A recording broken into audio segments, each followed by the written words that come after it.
I had someone helping me on the stand who I knew, and she unfortunately let me down really last minute. I mean, literally, 4 days beforehand? And the girls are like, we'll come and help. Don't worry. I was literally crying down the phone going, I don't know what I'm going to do.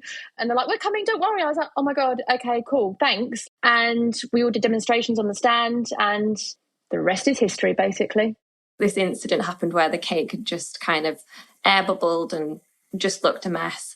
And I literally switched overnight to ganache because I thought I either give up and I go on and find a job and do something else, or I have to find another way to cover my cakes. We've all got our own skills from our business journeys, and also what we're good at and where our strengths are and where our weaknesses are. And we can kind of pull all of those different things together into the Cake Girls Collective. Now let's talk about that cake you're about to go make, maybe even while listening to this podcast. I want to know what you're going to present it in.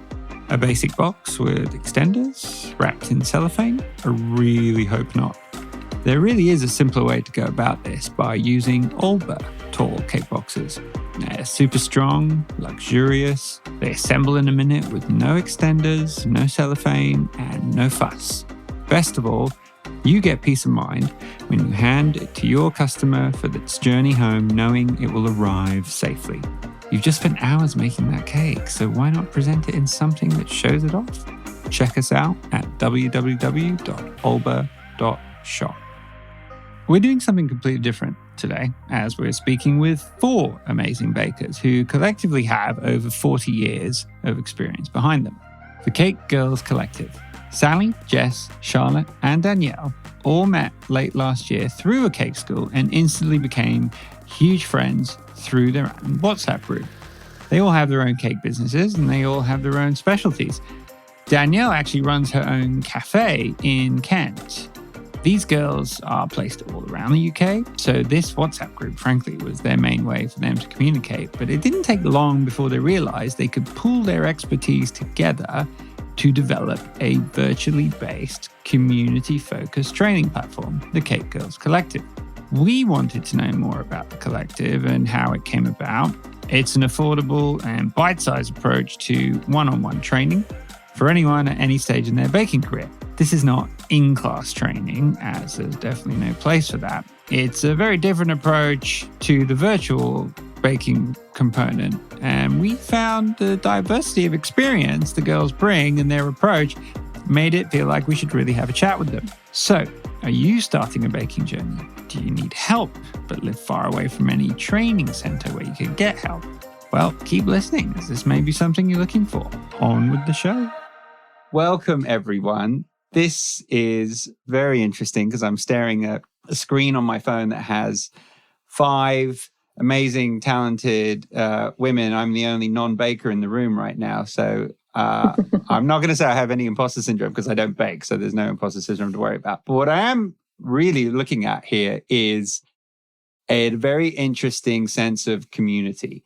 And I think this is quite interesting because I'm sitting here thinking to myself, and I was talking about this with Rachel earlier, I was saying, why are we doing this? Like, why are we here? We are here because we're trying to build a community. And it was the whole idea for why we wanted to talk to Cake Girls Collective, because I am sure, reading from what we've read about you so far, community is that fundamental line that goes through all of this. And it's what's bringing us together right now so that we can share what we can share with our listeners. So this is really interesting, and it's different than what we normally do. But I just think it's really important to mention this because our podcast is here to build a community. You guys have built something to build a community.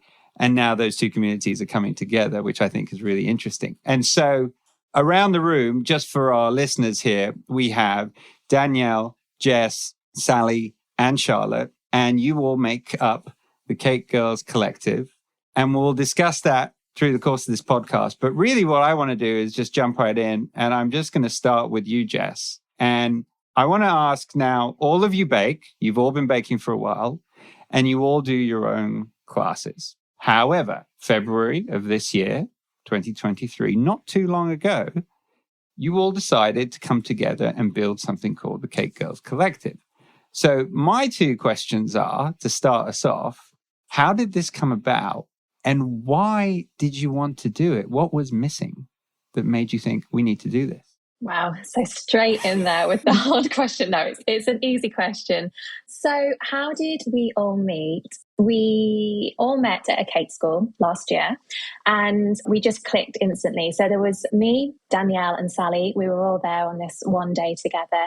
And Sally already knew Charlotte as well. So, we knew of Charlotte, we just never met her before. So we all met, really, really clicked, got on so well, really enjoyed, chatting about different cake things and what we struggle with or what we find difficult. And it was just so nice instantly to have that community of bakers to talk to face, because running a business, a bakery business in particular, can be such a lonely, isolating thing. And I think it was just so nice to be able to be face to face with other girls that struggled with the same things as I did. And we each had a lot of similarities. And then after this day to cake school, I think it was Sally actually said, oh, let's start a WhatsApp group and I'm going to add my friend Charlotte.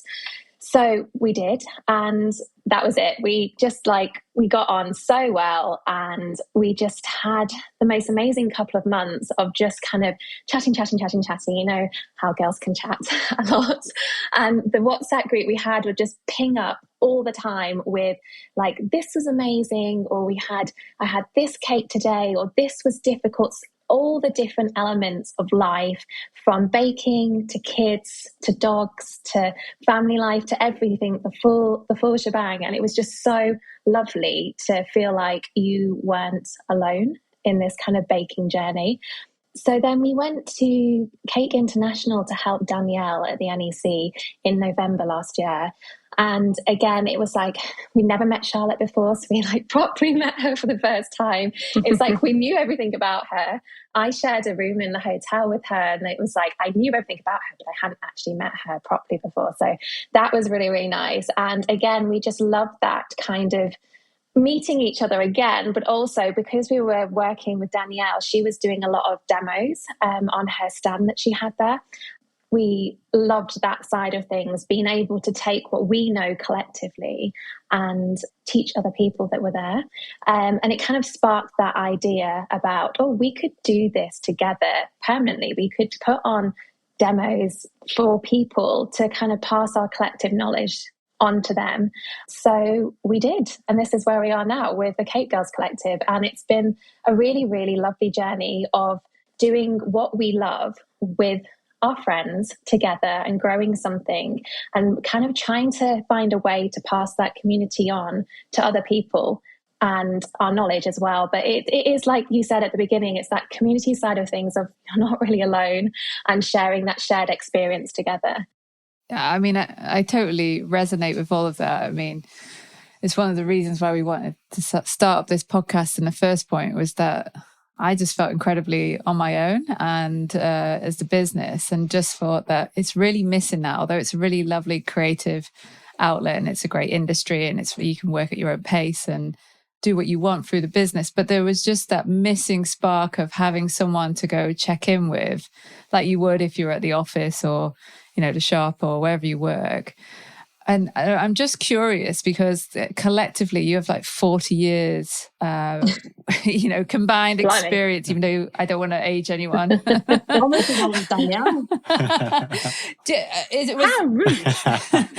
Maybe I'll ask you, Danielle, was this the first time that you'd actually connected with other bakers in that kind of way? Yeah. I've always spoken to people on Instagram very briefly, as you do. Love that cake. And you kind of get speaking. We don't really get to know anyone fully.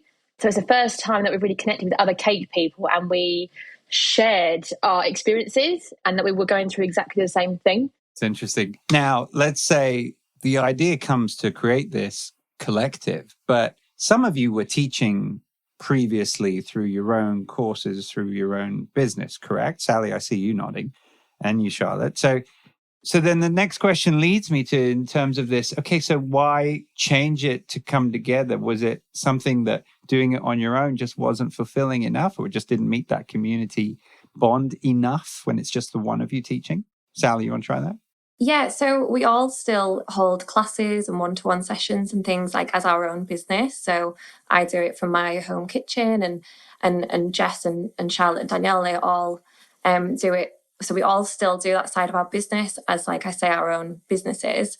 But doing what we're doing with Cake Girls and being able to offer them online via Zoom means that we reach like a wider net of people. And see, I get a lot of people that kind of, I'm way up in the north, obviously in Cumbria. So a lot of people message me and are like, oh, it's just a bit too far. Like, would you ever come down south and do anything? And obviously we all live on like different areas of the country, and being able to kind of meet up and do anything like that together would be really difficult. And so yeah, being able to do it online just meant that we could reach more people. But it's not to say that we'll ever give up teaching one-to-ones and things like that. I mean, I know that I've got a few booked in the rest of the year, and I think the girls have as well, and we'll still continue to do that because some people are happy to learn online, and like it's a great affordable way for people to pick up new skills, and like it's in the moment, and yeah, it's brilliant. But a lot of people prefer the hands-on experience. They want to be there with you in the room. So by offering both just means that we can reach out to anybody. Yeah, I think too, I would prefer that in-person sort of experience instead of Zoom necessarily. But then again, if there are other people on this Zoom call and I'm doing a class with them, I feel like also you can kind of meet people through that too, right? After the class. Yeah, but also if you're looking to get a certain skill or learn something that you would probably go on YouTube or go and research, like to have the opportunity to have this kind of experience on the table. I mean, just I think, and what I really like about the Cake Girl Collective is that it's really affordable. Cake school classes can be quite expensive. I've done quite a few in central London and outside, and not to mention you've flown internationally to go to them and everything else. Wow, those were the days when I was working a corporate job. Yeah, exactly. But I mean, just to make it more affordable for most bakers to be actually in reach of actually going, I could afford to spend 25 quid on upskill myself and spend this time, and then perhaps I might nail it. Or maybe then I want to come in person. Was that a thought process, Charlotte, as you were going along? Was that something that you were thinking, all right, we really want to do this, but how do we make it the most affordable and accessible way for so many people to come and join? Yeah, 100%. I think that was one of our main ethoses when we set up this company, is we wanted it to be affordable for everyone, whether you're starting out in your business, whether you've been running for a while. I know for a fact that myself, and I think the other girls have said it as well, when I first started my business, I could never justify spending the price that you would spend on an in-person class. I'm not saying they're not worth it. They definitely are. But when you're starting out, that's a big risk and that's a big investment to make. And there's hotel stays, there's, travel, there's the actual class itself. And we wanted to offer something where people could eliminate all of those costs, but still have that in-person experience by it being live and being able to still speak to someone. Because, as soon as you go down the route of buying tutorials online, that's great if you watch them. I mean, I buy them and I never watch the things. But being able to ask the questions there and then to that person, like you're with them in the room, it's just like this hybrid of online / in-person.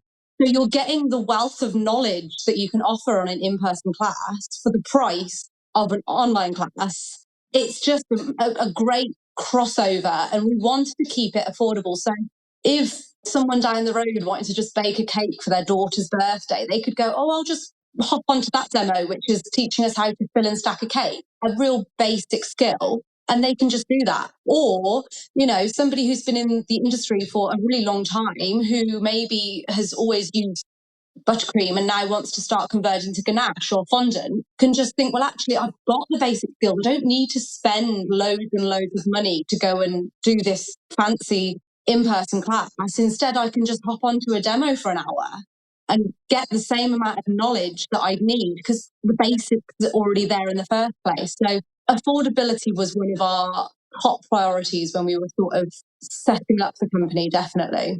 And I also like how you do it in the evenings, but not too late in the evenings as well. So a lot of your classes are, staggered between like 7 and 8. And that way it enables people, if they have been working all day or if they've got families, so then, that they can take that time, they can take that hour and a half, even half an hour. Some of your courses are shorter, just to immerse themselves in something. Like, it's like nourishing yourself, right? It's like putting on a face mask or something. I'm going to go teach myself something new tonight. I mean, I was looking at all your courses, like, you know what? I could justify doing one of those. Yeah. That's the interesting.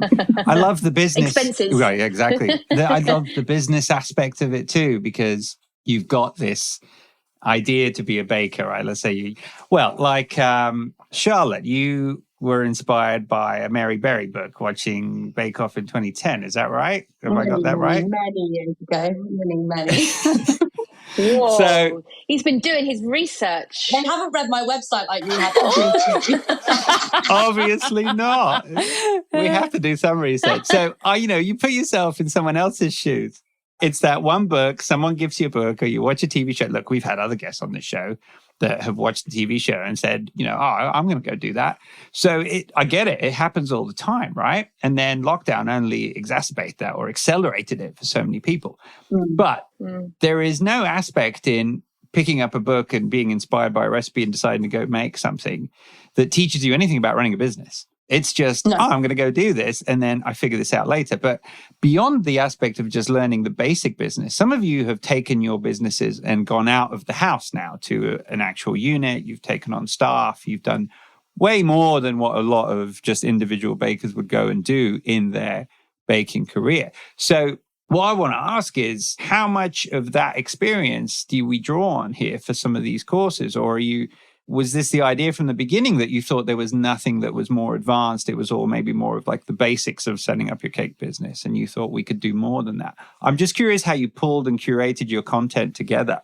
Jess, tell me, what in terms of these ideas, like, are you one of the people here who's gone out of your house, you've set up, you've got staff, right? You've got a unit. So that transition for you, have you taken some of those learnings and be able to apply this into your more advanced business course? Yeah, 100%. So we have, at the moment, with a lot of the things we're doing, we're still trying to figure out where the market is for the different, between us, like we said, we've got so much knowledge we want to give. Where are we aiming ourselves? Who wants to listen to what we have to say? Who will find what we're talking about really, really valuable? And I think, because for me, particularly, the change from starting my business to where I am today has been huge. And, a lot of it I've had to kind of muddle through and figure out on my own. But other people don't need to do that. We can together pass on that knowledge to other people. And I think in terms of what I've learned as a business and what we've learned, we've all got our own skills from our business journeys, and also what we're good at and where our strengths are and where our weaknesses are.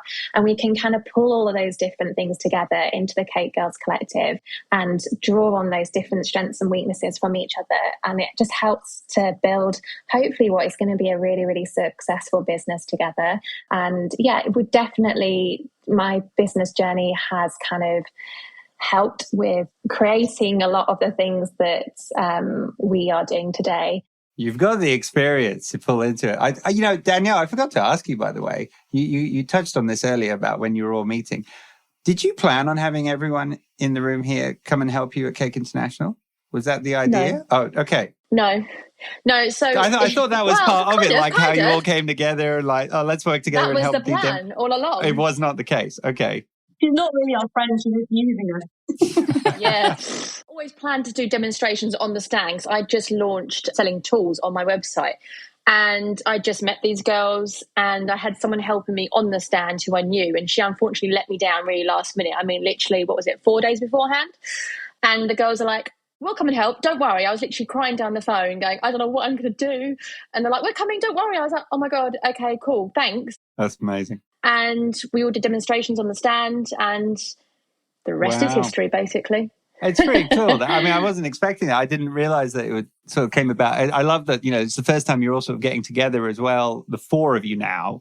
And yet it's... Yes, it's the first time we met Charlotte was at Cake International. Exactly. And it's like, well, here's the demo table. Yeah. Here's your microphone. But the weird thing is, it was as if we all knew each other already. There was no weird, awkward, oh, hi.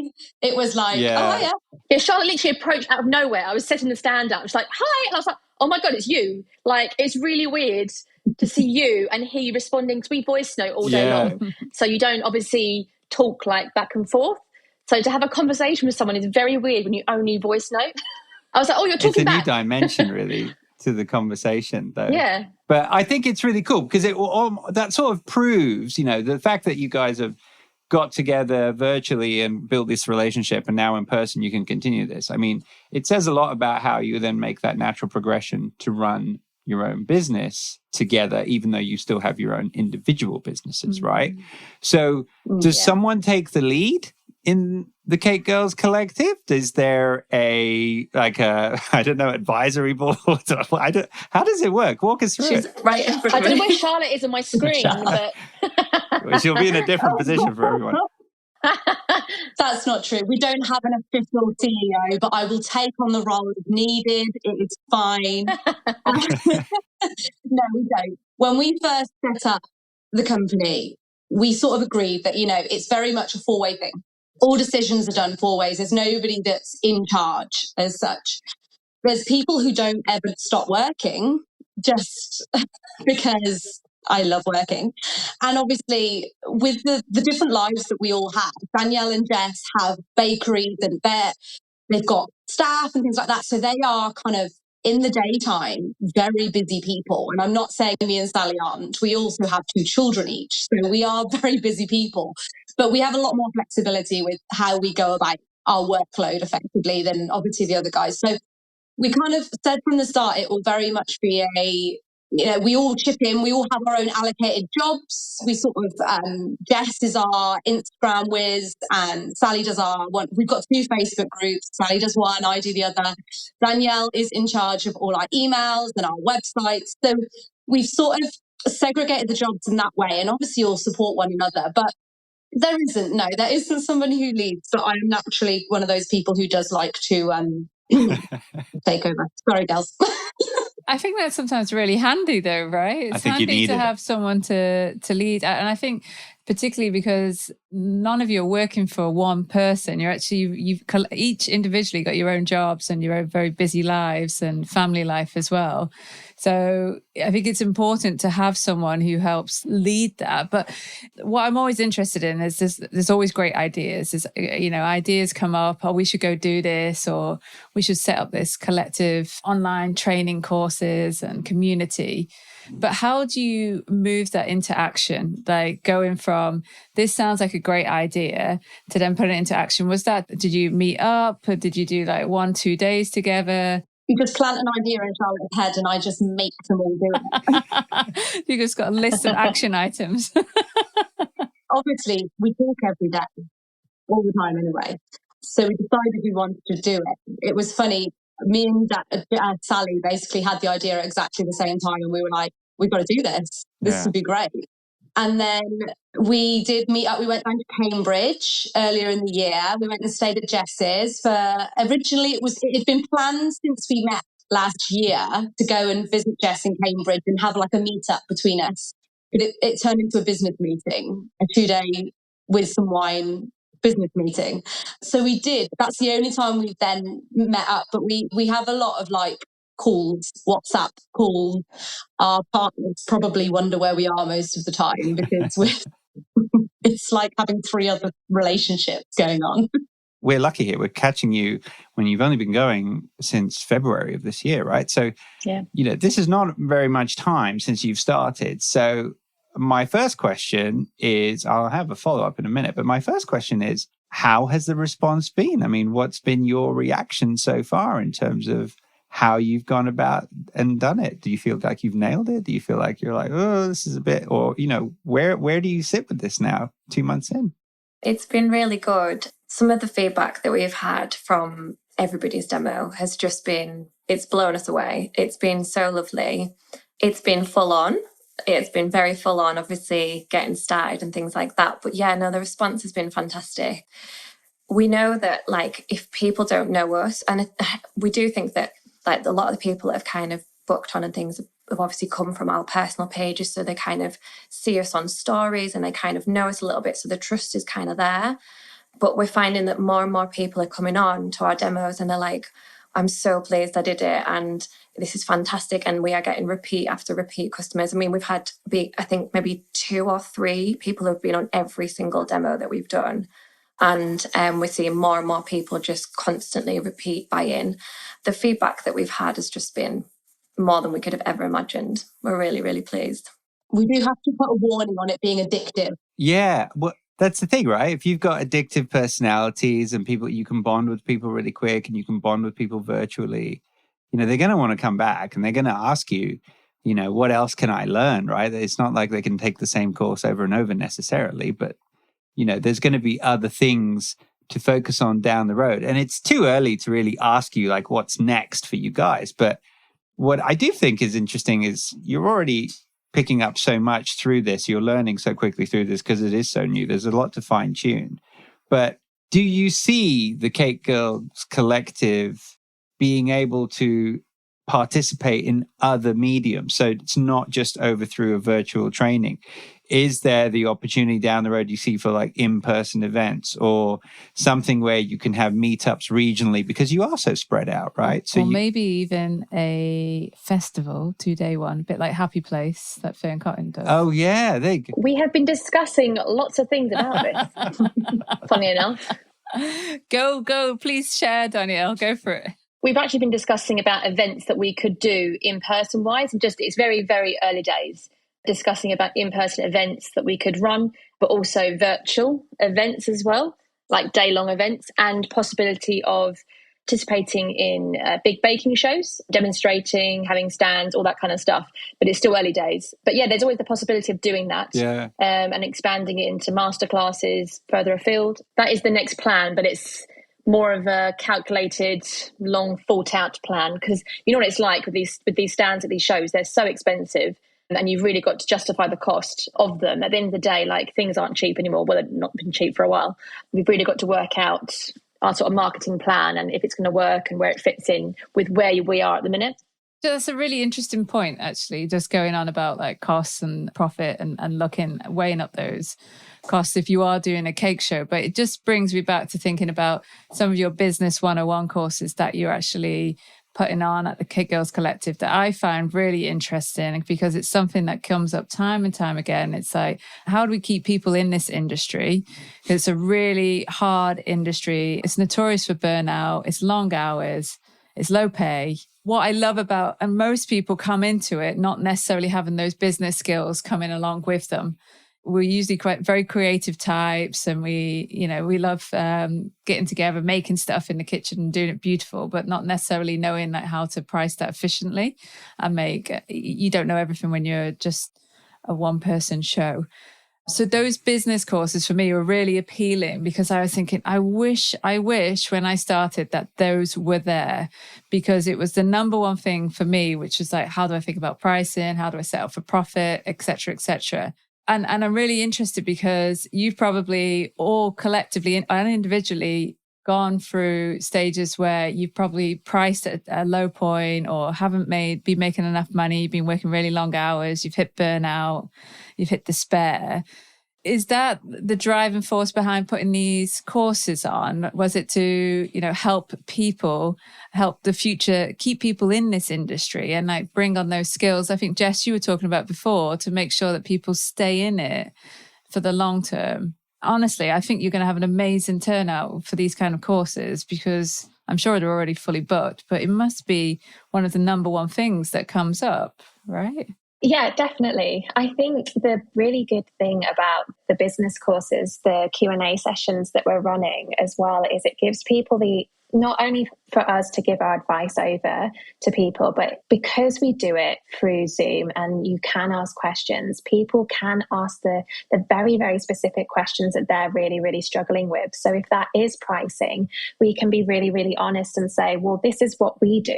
And it gives people basically the ability to pick our brains and ask what they need. And if I had like someone who had been in the industry for 10 years at the start of my business, and I could ask them, I have no idea how to price my cakes. And they give them their really, incredible, valuable information to me, I would have saved myself so much money. I would have paid so much money. It would have been a lot better business to start off with if I just knew what other people did or what was the best way to do things. So I do think it's so incredibly valuable, and I wish I had that when I started up. And another thing that we are really, really honest about is that we don't get it right all the time. We learn as we go along, and we've had that long time to learn from our mistakes. So if people can avoid a lot of those mistakes, and we can be honest with them and say, look, we don't get it right all the time.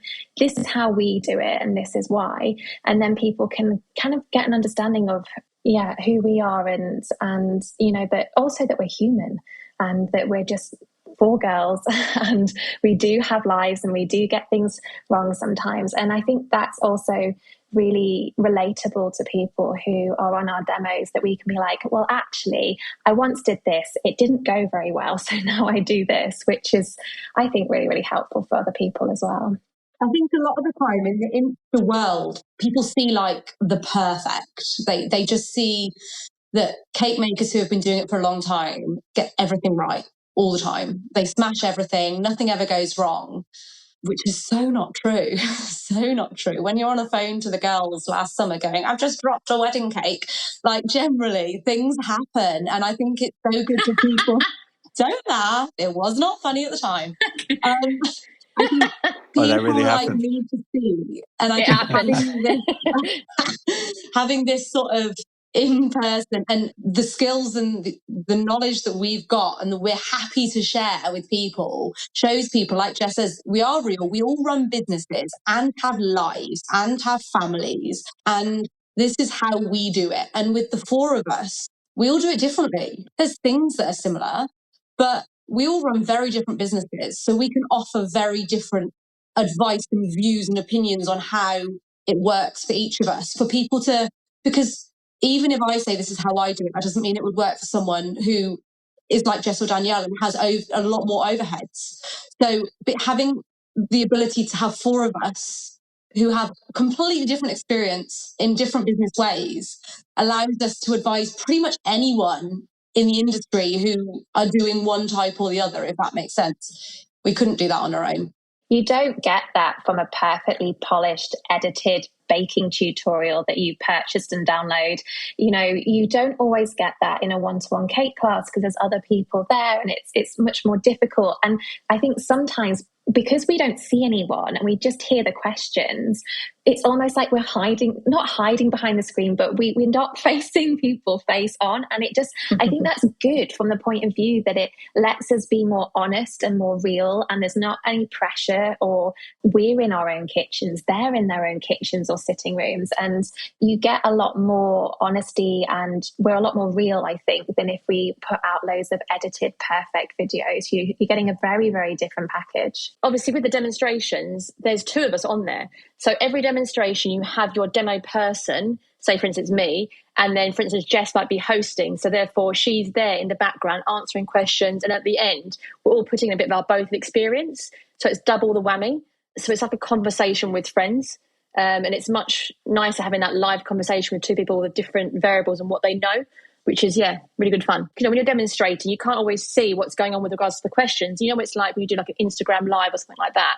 You can't keep an eye on what's going on, and you can't always interact with the person. So you have that host person to always make sure that everyone's looked after, everyone's always answered, they're interacting the whole time, they're always learning. So it's a real interactive experience, and they get the most from us. That's a really clever way to do it. Anyone come to you and said, Danielle, I want to open up my own cafe? No. If they do, I'll be like, you're stupid. No, I'm joking. Well, there's a certain sense of realism around your answer, though, right? I mean, this is not, you're taking on... It's not an easy part. Not an easy part, that's for sure. No. That part of it, the hosting and the, acting as a demo and a host, really does help cover off that bit, because you don't want to feel left out as the student. You want to make sure that what you answer, they get, the questions there. I want to talk about cupcake boxes, especially if you need room for tall ones or floral cupcakes. There's never really been a cupcake box on the market that gave you the confidence to safely transport them without damaging them. Nor has there been anything that makes it easy to place or remove cupcakes without ruining those pretty decorations. until now.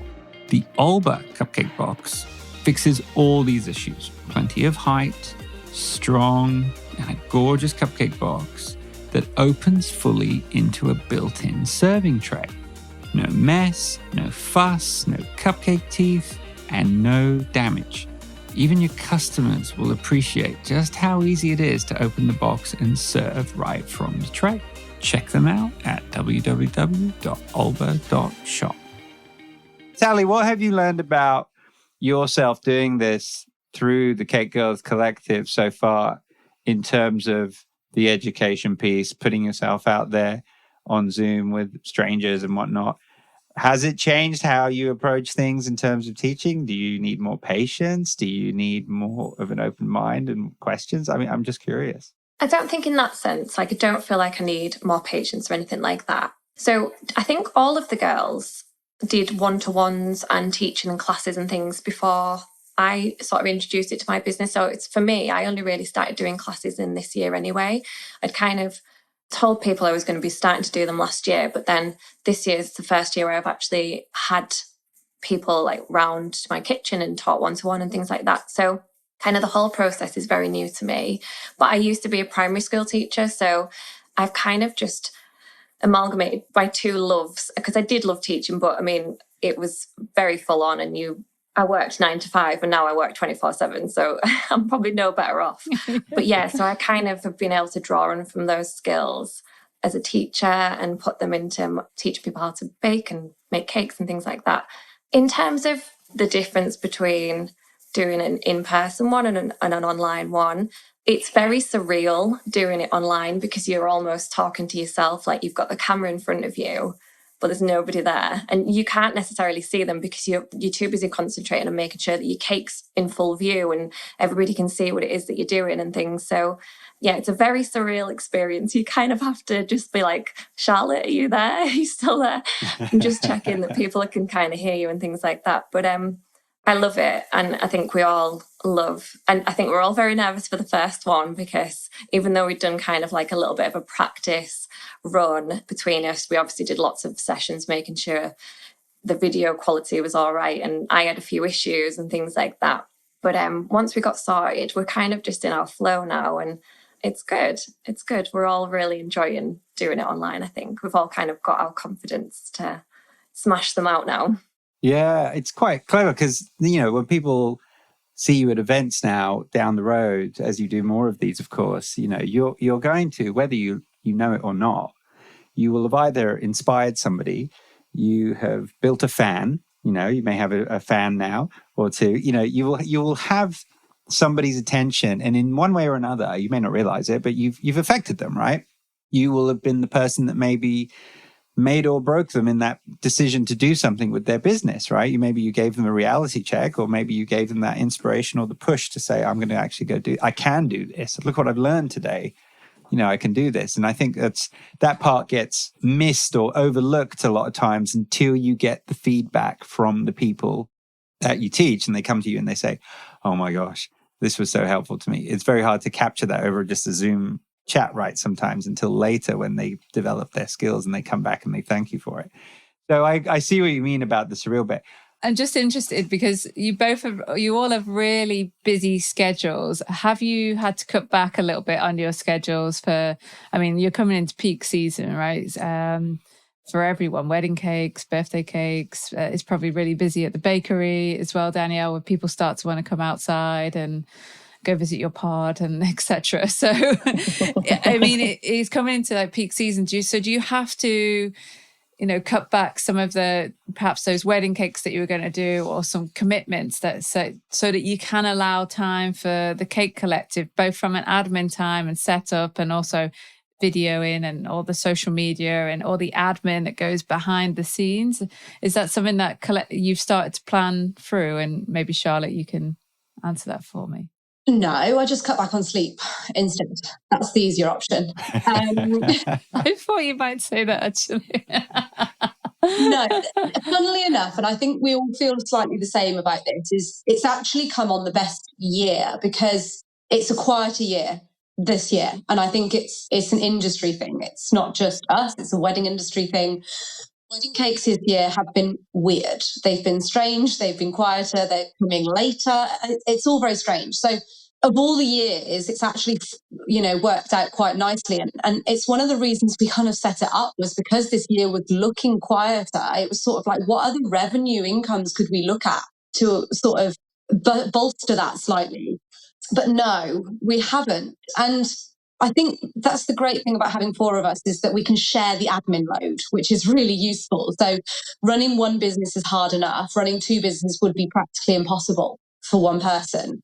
But if you're running 1 1/4, it's not as bad. But we obviously, with regards to demos over the summer, we've very much scheduled them around when we all have availability. So if somebody can't do that date, then somebody else might do a demo, or maybe there'll be months that the one person doesn't do as many in that month because they've got a really heavy business load with their, our weddings and things like that. So again, the flexibility of having the 4 of us and all of us together is that we can do that, but still offer the same service. It just might be that in 1 month, I'm not doing as many demos because I've got 25 weddings or something. I wish. So, it's a great way to do it. But no, I haven't cut back. I've cut back on parenting and I've cut back on sleep. But no, business is fine. It's all under control. Under the table, the legs are going berserk. But I was about to say, sometimes you just don't know, right? When you're setting up a business or do it, you just have to go and then you figure it out as you go along as well. So you could plan or plan, but the reality is that you just need to get into it, and then you can start to figure out, okay, this I need to pull back a little bit this month, or maybe I won't take on any extra cakes this week because I'm going to be really busy, or we're seeing a lot of momentum for the Cake Girl Collective. This is really cool. Let's ride this wave. And I can probably guess that you're getting a lot of international people joining as well. I'm guessing it's not just for the UK. Have you seen, Danielle, people come in signing up from all over? Yeah, we've had Australia, Canada, was it Spain? What was it? Switzerland, the other one? Yeah, we're doing a map at the minute of where we've kind of had different people from. And that's an experience in itself, not being funny, just basic admin things of working out time zones. Sure. And when the clocks change and making sure that's all correct. And it's a very big learning experience when you go international. Sure. Yeah, it's been really good. And people sort of logging on at 6 a.m. in Australia, it's crazy. It's amazing that they're sort of logging on to us. It's wicked. Yeah, it's quite interesting. Like Rachel points out, it's like this blind sort of path that you lead when you start this business adventure, and what happens and the decisions you make. You don't know what's going to happen until you do it. Like this, picking up international customers. It wasn't like it was immediately, we're going to go global. Probably not the case. You're probably thinking we're going to start small and we'll build on it. Day one. Dream big. Take over the world. We're going to be YouTube for the cake industry in 3 years' time. Amazing. That is the plan. The plan was actually to go international straight away. Obviously, we need to get our name out there, but that's the whole point of what we want to do, to reach as many people as possible. So if we can get to Spain, if we can get to America, we'll do it, definitely. It's such an amazing thing that people from around the world want to listen to what we have to say. And ultimately, that's the goal. That's where we want to be. And I will jump in here and say we were living in Singapore when I was starting to get on my baking journey, and there wasn't very much locally that I could jump on. And at that time, no one was doing online courses. I guess there was a bit on YouTube. There's a little bit on Instagram. This is going back in 2017, 2018.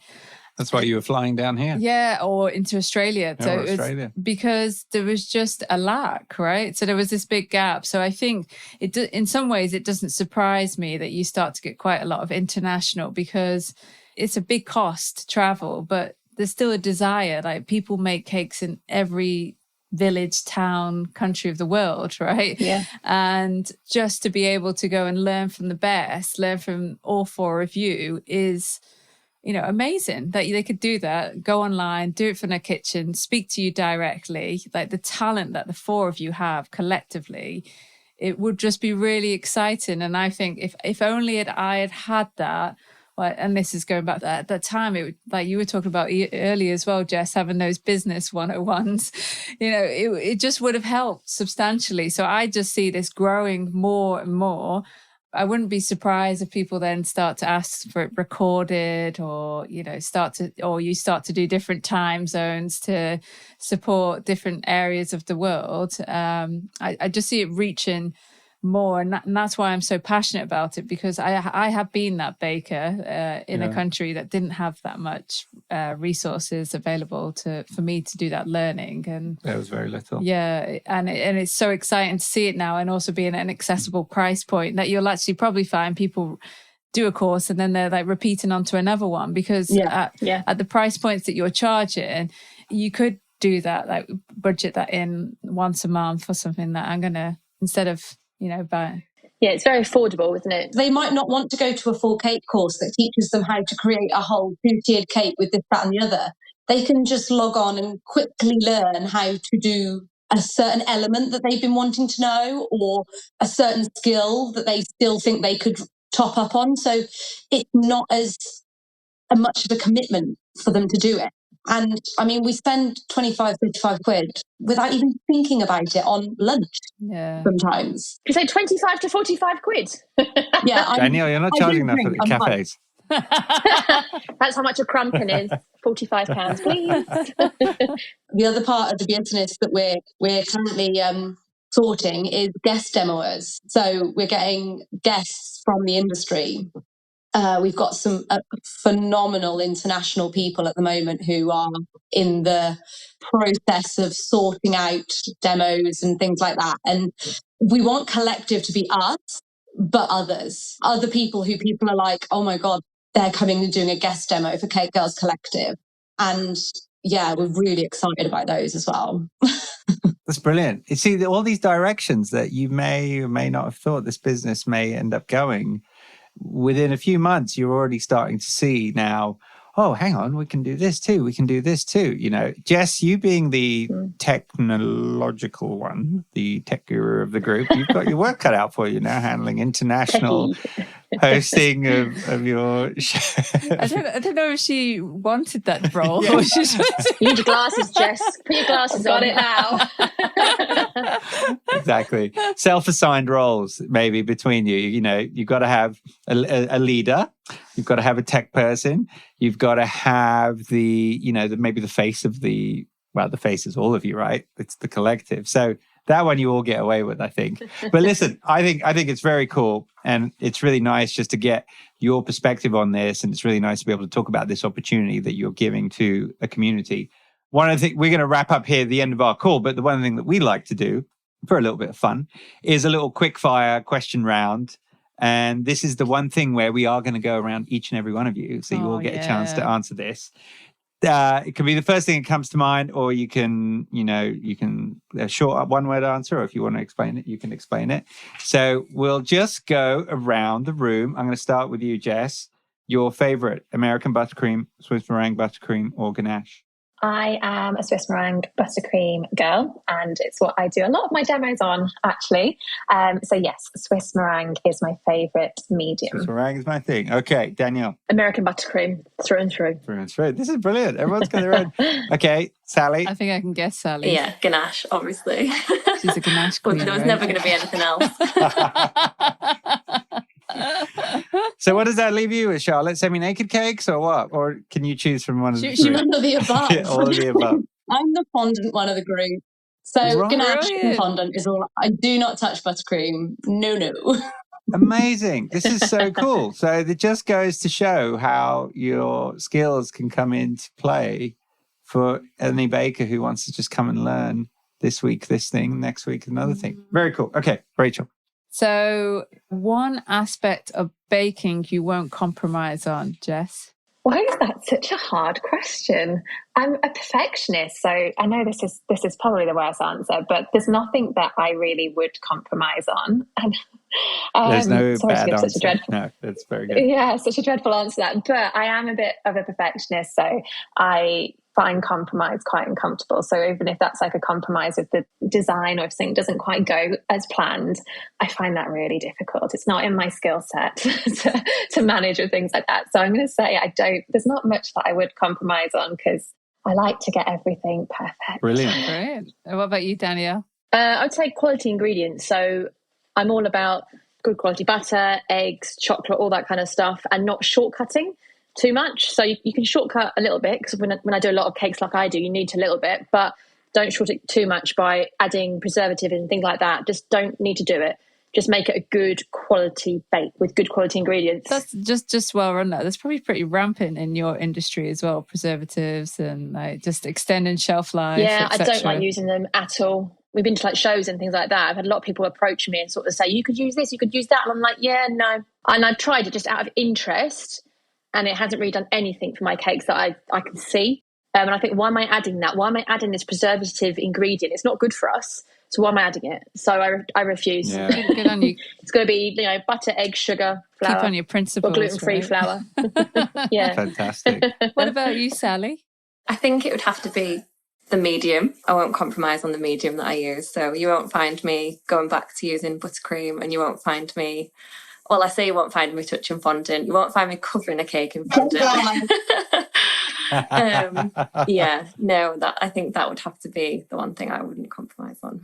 Can I ask you why? Why ganache? Why you only want to use ganache? Have you had some experiences with buttercream? Yeah, so I used to use buttercream all the time, American buttercream. And there was just one incident where, I don't think the customer cared for the cake as instructed, but the girls will know that the smallest thing can kind of really shake me, and I'll kind of just be like, nope, that's it, I'm not doing it anymore. So this incident happened where the cake had just kind of air bubbled and just looked a mess. And I literally switched overnight to ganache, because I thought, I either give up and I go on and find a job and do something else, or I have to find another way to cover my cake. So that's what I did, and I've loved ganache ever since. I used to do fondant as well, wasn't very good at it. I haven't tried it since, but it's kind of just something that I just said. It was actually when I had my little boy Alex. I had a fondant cake when he was like weeks old, and I just said, I'm not doing this anymore. It's just too much time and I'm not very good at it. And mind you, I do, when I'm in on the demos and things, Charlotte's demos, I do pick up a lot of tips and stuff. So you never know. I have wrapped a cake in fondant recently, but yeah, you won't see me doing a fully fondant cake anytime soon. Well, thanks for sharing that. Charlotte, what about you? One aspect of baking that you won't compromise on? Food processor. No, I've got one of them. For grating your carrots. I won't compromise on my style and my design, quite frankly. Like, I just don't take cakes that don't fit in my style. I'm not a traditional cake maker. I don't make white and blush, traditional, plain fondant wedding cakes. I don't do that. I make modern, design-led and painted cakes, and I've come to that part of my business now where I don't have to compromise on that anymore. Like, you used to have to just do your bread and butter and get the money in somehow. But now I'm very much like, no, it's not my style. Hand it to someone else. Yeah, that's where I don't compromise anymore. That's fantastic. That's very cool. Okay, next question. How about a baking book from your bookshelf, Jess? Oh, so I have a lot of cookbooks and baking books, a lot, probably every one you can think of, because I love them. Like, for me, they're like my reference books. I like the pictures. I like to see what other people have done. I one day want to do my own cookbook, and I get all these ideas. So it's hard to pick one. However, I do have one next to me, actually. I have a stack. It's got my laptop on it. But this one, which You're such a geek. I know, and I love it. I love that I'm a geek. So probably no one's ever heard of it, but it's this cookbook here. It's called Wild Sweetness, Recipes Inspired by Nature by Talia Ho, I think you say her name.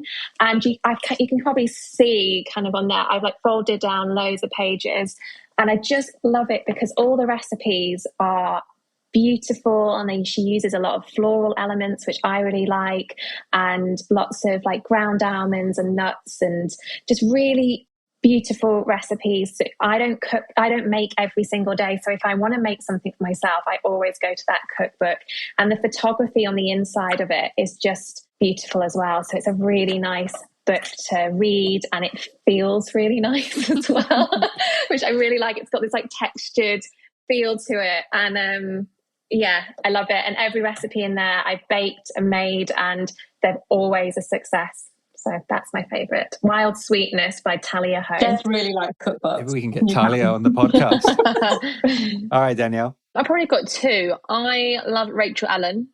She's Irish. Is she Irish? She's Irish. Yeah, I know Rachel. Yeah, I love her stuff. Her books, recipes always work. They just work.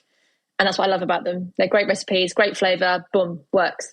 And then probably the other one is Bernadette G, who formerly is Magnolia Kitchen. Her first recipe book I really enjoy. There's a lot of technical things in there and like shortcuts, and I just find it a really interesting read. Yeah, I learned so much from that book. So much. So did Rachel. It's like my Bible as well. I loved it. Yeah, it's well used. Yeah. I love her no-nonsense approach to stuff. Oh, yeah, she's very much, yeah. Okay, Sally. I'm not really a recipe book kind of girl. That sounds really bad. But I mean, I do have some, but I couldn't say to you that I have a favourite because I don't use them. I'm kind of a Google. I just Google something and have a look. No, you're not the first person to say that actually to us before. We've had previous guests who've also said it's never really come across. So it's okay. Yeah, no, I do have two that I kind of like. One of them is also Bernadette G's Magnolia Kitchen one, but also Jane's Patisserie. So I really love when I do tray bakes and things. She's kind of my go-to for that. But other than that, I don't really read them. Fantastic. Sorry, Jess. Sorry, Jess is already. Jess has got it covered. I've got enough for everyone. If anyone needs a cookbook, come to me. That's right. So the third business is a library. And Charlotte. Oh, you're laughing at this because you think Sally's was bad. I don't own any cookbooks. I know. I literally don't own a cookbook. I mean, I think that Mary Berry one got sold many years ago, and I hate baking. I shouldn't be doing this job. You like the decorative bit. You like the following, the next 100%. part, right? I hate baking. And whereas these girls are incredible at doing like alternative bakes, I bake cakes and that is it. And I bake cakes that I know work and I don't do anymore because I don't enjoy it. I don't enjoy flavours and recipes and anything. I get what works and then I'm like, yeah, sticking to that. So yeah, I'm really bad. I don't own a single book. It was your mum, right, who got you that Mary Berry book? I think it was, yeah, it was. So what was your reaction when she gave it to you? It was like, okay, what are you trying to tell me, Mum? I thought it was a great idea. I applied for Bake Off for quite a few years in a row before I became professional. I thought I could do it. But realistically now, I'd get past the first week of cakes and I would crash out, absolutely fail dismally. So yeah, no, I did. And I made croissants. I made everything. I made it all. And then What? I know, Danielle, I'll send you a photo. I made everything in Mary Berry's book and ended up on cupcakes. They're just easy, aren't they? And then obviously I love Jess's passion. And whenever I'm like, oh, I need a new flavour, Jess, what could I do? She's like, oh, what about this or this or this? And I'm like, yeah, that'll do. That's brilliant. That's so cool. All right, final one. So who would you want to make your next birthday cake, Jess? And you can't pick each other. Yeah. It's a hard one. We were actually saying, sorry, this is going to go off on a slight tangent, but we were actually saying if I got married again and we were sharing stories, that if we knew each other, I would have loved to have had us like Sally to make one of my wedding cakes, Charlotte to make like a wedding cake, and Danielle to make a wedding cake. I don't mean like each make a 4-tier cake. I just mean to have like a dessert table where all of my baking friends had contributed to it. Would have been so cool, but we didn't know each other when we all got married. So, So you're just going to have to renew your vows. I'm not married yet, Danielle. Danielle. I've got it. I'm a massive Crumbs and Doilies fan, actually. When I go to London, I love to go to their... Jess, Huh? you nicked it. You've nicked my idea. Oh, so sorry. A huge Cupcake Gemma and Crumbs and Doilies fan. I think what Cupcake Gemma in particular has built with her business is aspirational. I think it's amazing. Everything that they do is wonderful. And yeah, I would probably choose them to make me a really fun birthday cake that I know is going to be super tasty on the inside and I'm going to really, really enjoy. So yes, I'd say Crumbs and Doilies. Fantastic. Okay. What about you, Danielle? Do you have a backup? Lucy at Lulu's Kitchen, I'd probably say. Sorry, Sally, if you want to choose that. Probably Lucy at Lulu's Kitchen. Sorry, I've nabbed it. We all know Lucy, one of Sally's friends, and she's lovely. But she does great cakes, really lovely cakes. And she's local, so I could go and pick it up. Oh, perfect. Well, there you go. Excellent. What about you, Sally? I think I would choose Sincerely Sam Cakes. So I think she's Australian, isn't she? Yeah. Yeah. And I just love her designs. I mean, obviously, I don't know what cakes taste like. They're bound to be amazing. She's just a bit of me, and I would love her to create a cake for me. And I'd fly all the way over there to get it if I had to. That's brilliant. Oh, well. You've done that before, Danielle. Popped over to Australia. Yeah, I have. exactly. Yeah, actually. That's a good point. You can bring a cake. Just tell your friend to bring it out. What about, and then finally, Charlotte, who would you want to make your next birthday cake? I would either have to go with Marina Mercado, so she's Australian as well, incredible cake maker over there, or to be fair, with my style, I would have to go for my mate Enrique, Have Some Cake. I just love his cakes. I just think they're so unique and incredible, and he's local to me as well, so I can go and pick it up. But yeah, just the creativity is just another world. Say his handle again. Enrique from Have Some Cake. I think he was in SoFlo this past weekend when you were there. He was, because I saw him at the award ceremony as well. He wore, because I was there at the award ceremony, and he rocked up with, I think, just a jacket and some gold. Naked? No, he had the trousers on, but he doesn't have anything on under the jacket. Are you sure? Oh, okay.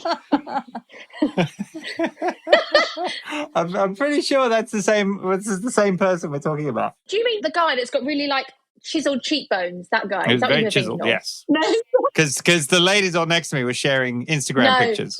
no, that's definitely not. This is not the same person. Okay. What's his name?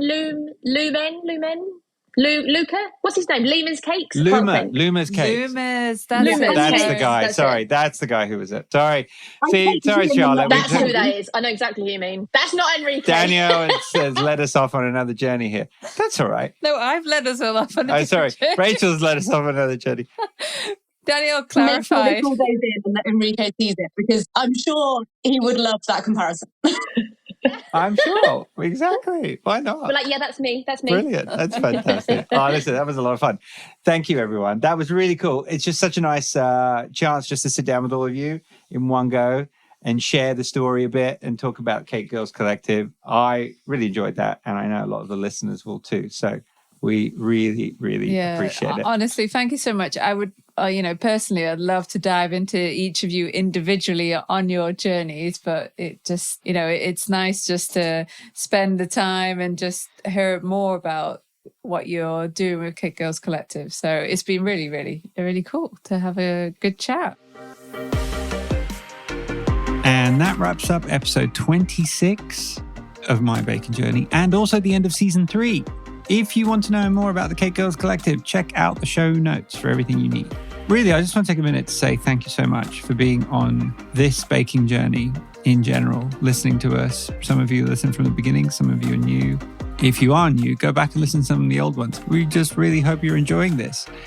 And a big thanks to all of you that have sent us messages, emails, just to say they're really enjoying the show. It's really cool. We are off to go record season 4.